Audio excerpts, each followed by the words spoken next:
When we think of the great explorers, we typically remember them for achieving their goals, right?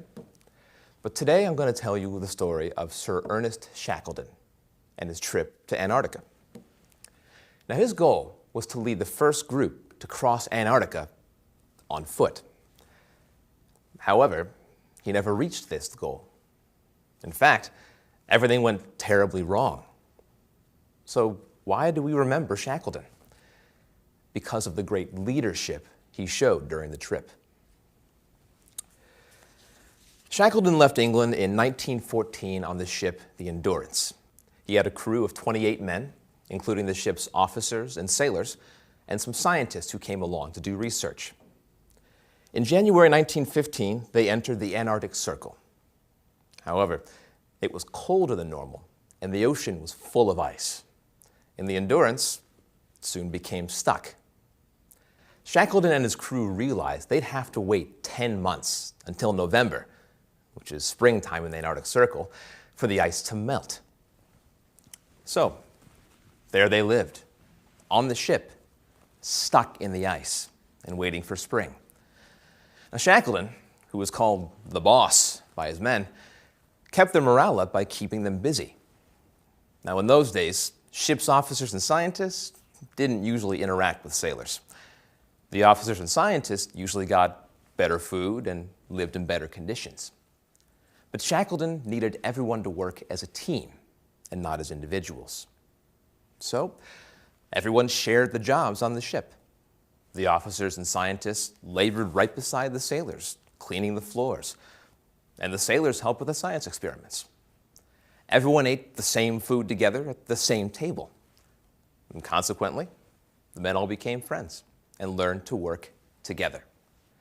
Over the long winter, as the ship floated with the ice began to crush the ship. The crew could hear the awful sound of the wood bending and breaking as the ice closed in. And so in October of 1915, Shackleton ordered everyone to move off the ship and onto the ice. For nearly a month, they lived on the ice, next to the dying ship, watching it get slowly crushed. Then on November 21st, 1915, with Shackleton's cry of, "She's going, boys!" the men watched, horrified, as the Endurance came apart and sank into the water. But even when everything seemed hopeless, Shackleton didn't give up. He promised his men that if they worked hard and stayed together, they would get home. Now, at this point, Shackleton's leadership style was very important to the survival of the crew. Because of the way he treated the men, treating each man with respect, the crew became extremely loyal. They believed in him. If Shackleton believed they would get home, well, the men believed it too. With the arrival of summer in March of 1916, the ice they had been living on began to melt.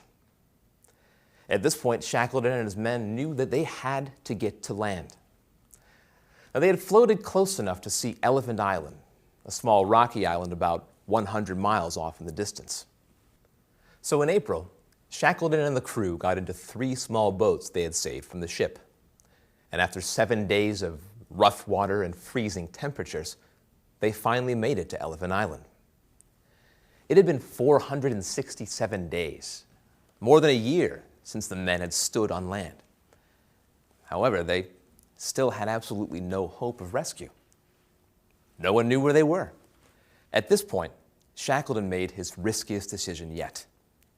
He decided to take one of their small boats and sail back to a whaling station on South Georgia, an island about 800 miles away, and get help. He left Elephant Island with 5 men, promising to return and rescue the others. After 17 days of sailing through some of the roughest waters in the world, Shackleton and the 5 men finally made it to South Georgia, amazingly. However, they still had to walk for 36 hours over ice-covered mountains to reach the whaling station, so their job wasn't done. And when they walked inside, as the story goes, the station manager took one look at these guys and said, "Who are you?" It had been so long that everyone thought Shackleton and his crew were dead. Over the next 4 months, Shackleton tried 3 times to rescue the men back on Elephant Island. But the sea was still full of ice, and the ships couldn't make it. Meanwhile, the men on Elephant Island were surviving, but had started to lose hope. They began to think that Shackleton had never made it to South Georgia, and that they'd be stuck in Antarctica forever. Then on August 30th, 1916, nearly 2 years after their trip had begun, the men saw a ship approaching in the distance. They ran to the beach, waving and shouting. It was Shackleton, coming to rescue them. Shackleton, from the ship, counted the men on shore and cried with happiness when he saw that they had all survived. He'd kept his promise to them. For this, Shackleton is credited as one of the great heroes of the time. Not for reaching his original goal, but for leading his men through some of the worst conditions in the world and keeping his promise to them to bring them home alive.